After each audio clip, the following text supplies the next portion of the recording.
Hey, what's up, universe? It's 2:19 p.m. on Tuesday, May 30th, 2023. I'm in the carriage house, the garage area. I'm like on Friday, I believe Friday or Saturday, I opened up the garage door for the first time and I'm unable to close it. So I'm sitting here thinking about, informing Jason, letting him know, since he's the property manager. I've cleaned the sensors, I've attempted to realign them, make sure that they're in alignment, these kinds of things. And then there's some other things too, just to let Jason know. I talked to the kids because they were asking me about the pool. So this weekend I did some research on that to see what that would look like. And then, there's the whole mentioning about rent and all of this kind of thing. So the reason I'm doing this recording is because it got me thinking about, I have these things that I need to talk to Jason about, and earlier and even now I have anxiety about that, right? And I spoke a little bit about what creates that anxiety, and I was sitting here and I was thinking about this, and this feeling is familiar. This anxiety, this context of feeling this anxiety is familiar. And it's not just in the context of like landlord and tenant relationships. It's in the context of any relationship where I've needed to have a conversation that could be uncomfortable. And what makes it uncomfortable is the fact that I need to own my position, I need to own my responsibility, I need to own my contribution to this experience that I'm having. And I have found that when I am grounded, clear, compassionate, and accepting and loving towards myself and what my reality is in the now, meaning, like any time previous when I've had to, own the trigger or own my financial position, there's this, okay, the work for me is getting to a point where I can contain that discomfort around those things that are true. I'm feeling those feelings, and those feelings are true. And yet, even though those things are true, and knowing that the action I need to take is uncomfortable. So like, say for the trigger, it was uncomfortable to be like, okay, I need to be open to receive a potential different interpretation. That's uncomfortable. That was uncomfortable for me in the moment. It was much easier for me to be closed off, triggered, angry, just walled up, whatever.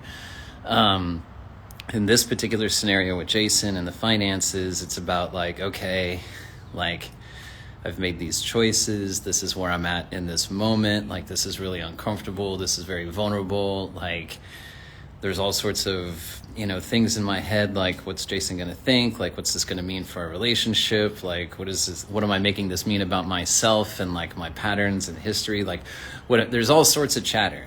You know what I mean? There's all sorts of stuff going on. And basically what I've learned is that I've got to get to a point internally to basically calm all that down as best I can and just own that, and then have that conversation and be like, here, this is the truth, and I'll acknowledge it. The best way that I can communicate this idea, and I don't know if you've seen 8 Mile, I'll reference movies all day long and shows, and I have ideas about this too, but I'm not going to get sidetracked.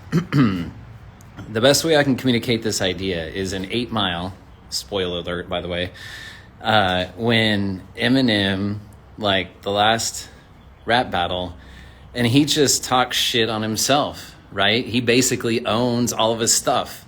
And I'm like, exactly, like he's like, yep, this is real. And so that way it's like, what's the other guy going to say? Eminem already owned it, you know what I mean? Like, and there's power in that, right? That's the authority. That's the power. It's kind of like, yep, this is real. This is what's up. And I've known that and I've practiced that. Yet every time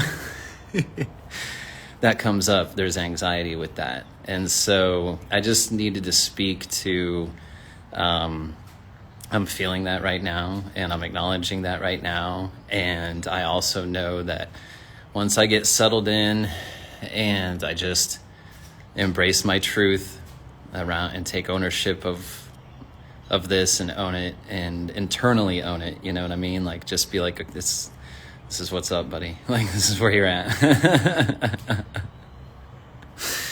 And just let that be okay and communicate from there. There's an internal vibration that comes along with that. There's a groundedness, and I have a real firm conviction around that groundedness, around what appears to be chaos. So for me to be like, hey, Jason, it's potential, you know, I might need a little bit of grace on the rent. I'd like to run the pool. This garage door needs to be like looked at, like, you know, to name these things, the oven, the stove, the range, like, there's these things, these are facts. This is true. This is true. This is true. And to not let any one of those things take me off center or move me energetically or charge me with anxiety, fear, or any vibration that is not grounded or centered. Again, what's the resource that I'm looking to bring back to every relationship? If I am full of anxiety when I talk to Jason, what can I possibly expect to get back as a reflection? You know what I mean? Like, I don't know if you've got kids, you know, the same type of thing in a way where it's kind of like, it's not a big deal, or anybody really, it doesn't even matter if it's kids, it's anybody. It's not a big deal until you make it a big deal, right? It's kind of like, if there's just kind of like pause and everybody's looking, like something happened and they're like, okay, how do I respond? Is this a big deal or not? And so depending on how somebody chooses to respond sets the tone and the energy of like the subsequent experience, where it's kind of like, yeah, no, it's good. You know what I mean? Or it's like, oh my God, it's a fire drill, you know? And so that's what I've had to practice in a number of different conversations, is what I'm trying to get at. And I've had enough reflection, like, of those experiences being reflected back to me of practicing this, that I just believe it to be true. I believe that my managing of my inner state is directly proportional to the experiences that I have. And so right now, I'm working on, and I just know what that groundedness feels like. I know what that, like this, and I'm not there right now. I just know what that acceptance around my truth and just being like, okay, I know what this looks like, and being okay in it. You know what I mean? Like, and I think that's part of the reason I look the way that I do in some of the videos that I do, where it's just kind of like, hey, look, dude, this chaos. How are you this way? I've had a lot of people ask, like, I wish I could be just a little bit like that. And it's like, well, I'm trying to get out of my brain and out into a format such as this, like these philosophies and these practices that I do. And it's like, you know, it's kind of like at the role that I just had, you know, I was in a meeting, and I think I mentioned this in a number of videos ago now, and I was a little sassy in the meeting. And then after the meeting, like I could feel the energy that I had in the meeting. And then to the engineering group I owned, because it was with the group engineering group that I had the meeting with, I owned my energy in that. And a couple of people were like, you know, really it wasn't, you know, your response wasn't too spicy, you know what I mean? It was totally fine. And I'm like, yeah, thing is that, like, I know where that energy comes from inside of me. I know its source, and I'm like, that's not, because my memoji, I can't necessarily do it, but I mean, it's basically like, I'll say, you know, it's basically like this, you know? And I'm like, part of being like this is owning my shit. Like, you know what I mean? Like, so, owning where, like, being conscious of that energy. Like, I'm not gonna, like, I know what that energy is. I feel that. I know you guys, I know they felt it. I mean, it was intentional, right? It was like, look, I'm gonna put that out there for a reason. And then I was like, man, no, that's not okay. It's not, and I don't mean like okay, like not judging it. It's just like, that's not in alignment with me. You know what I mean?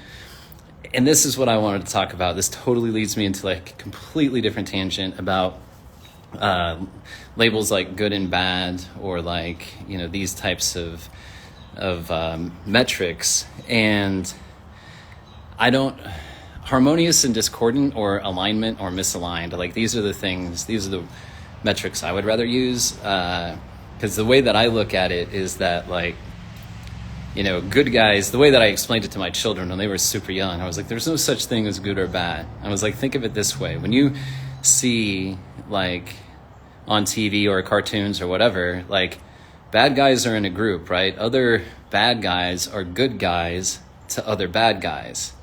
You know what I mean? Like things beget like things. And then good guys are good guys to other good guys. You know, like, but other bad guys are good guys to other bad guys. So there's no such thing as good or bad, right? It's just kind of like, again, like there's this appearance of separation, something that just needs to be reconciled. And so I don't necessarily I work to not label those things that way, alignment or misaligned. And that obviously, I mean, this type of philosophy really does open me up to things that are pretty extreme, that a lot of people will have opinions about, that people could find triggering, you know, because it's like, well, if the universe is the grand architect here, you know, if there's this participatory thing, and, you know, who am I to say what is and isn't in alignment with their path? And things of extreme natures exist, you know. To me, it's always about finding that silver lining or that gold, or finding myself in the data, you know, finding like there's another line from a show that I enjoy, which is, what, you haven't done a bad thing for a good reason? You know, and I'm like, I think about that and I'm like, yeah, totally, right? Totally. So putting it in that perspective, it's like, you know, principalistically speaking, then like everything else becomes some type of judgment, you know? It's like, yeah, I can relate to that. I can put myself in that position. They're just things that I think about. These are the questions and things that I entertain to allow myself to be open, and to remain as curious as I can be, and to allow myself to see myself in other people, or see myself in the data, to see what part of me is being reflected in this experience. And I'm never 100%, I'm not always 100% sure. I'm always kind of like guessing and trying to like see what the universe is telling me, is basically what I'm getting at. So these are my thoughts for now. So I appreciate you being here. I'm going to work on getting centered here, and then own this place where I'm at, and have this conversation with Jason. I do have another conversation with the consulting company that I have a contract with later today, here in about almost 3 hours or so. So that'll be good. I'm going to own my position prior to that, because that's another thing I was thinking about, is that to go into this whole energy thing, and about like, where am I at energetically with all of it. So I have this phone call coming up with this consulting group that I got hired on with, right?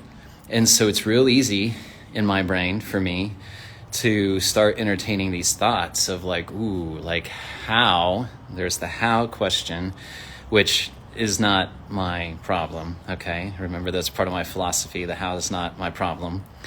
Managing my inner state is my work.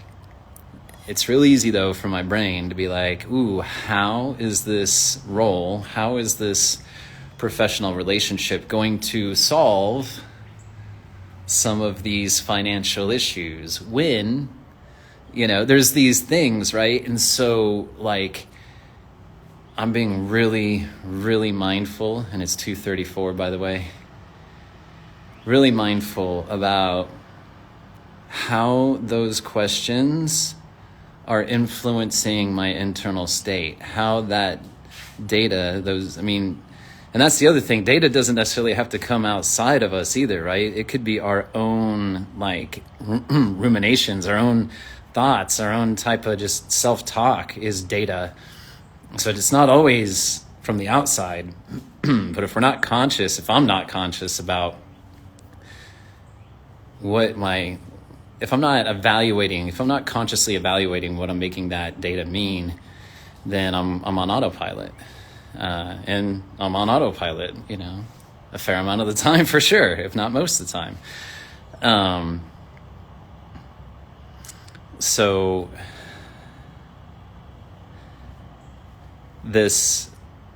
sorry, I was just getting reconnected to my thoughts here. The idea of this potential role being a solution to all of my anxiety, right? It would be easy for me to do, because it's okay, and I know what that feels like in my body. I've been in this position before. I've had these kinds of opportunities before, and I'm grateful for the opportunity. It's not a matter of not being grateful. It's just also being very extremely mindful of my attachment and how it feels, to just there in my experience before, when I would do that, there's a feeling of desperation, and there's this clinginess, or this oh my God, thank you, this oh my God, I was about to die, oh my, air coming in, right? And yet I'm grateful for that. Yet that type of you can probably envision or even feel that energy, no, if I can be able to, my goal is to be able to receive that and still be present, and I'd rather not have the anxiety, because it's the panicking actually that they tell you that causes you to drown, right? It's not the fact that it's usually the panicking. It's freaking out. So that's what I'm talking about. I'd rather work on not freaking out. And when I receive what's meant for me, I'm going to be extremely grateful.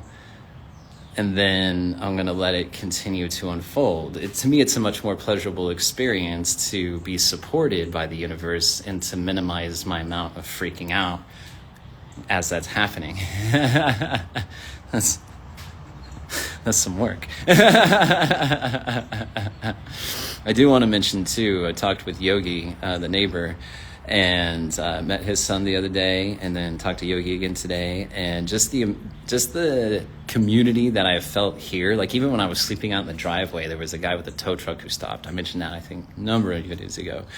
And just the energy from that gentleman, and then from Yogi and Yogi's son, I feel very supported, and there's already a sense of community, and I'm very, very, very grateful for the extensions that my neighbors have provided me, and their generosity and their grace and their companionship and their community. So I'm grateful for that. So I wanted to mention that as well. So this seems to be a long-winded video, as they tend to be from time to time.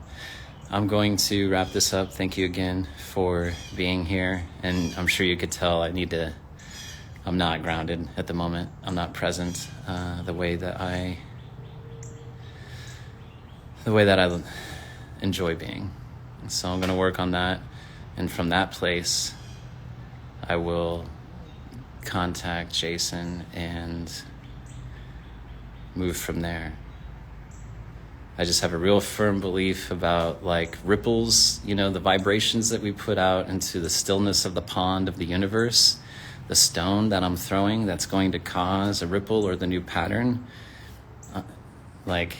My energetic inner state, that's my stone. That's going to generate those ripples, my frequency is going to cause that ripple.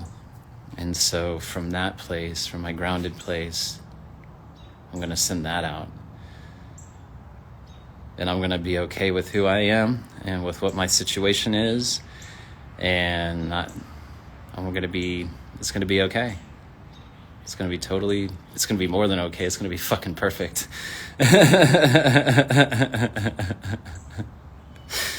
And that's true, you know? So, yeah. All right, thank you. I love you. Thank you for our relationship. Thank you for being here. Thank you for journeying with me. Thank you for all of your love and your support and your grace and your generosity and your kindness.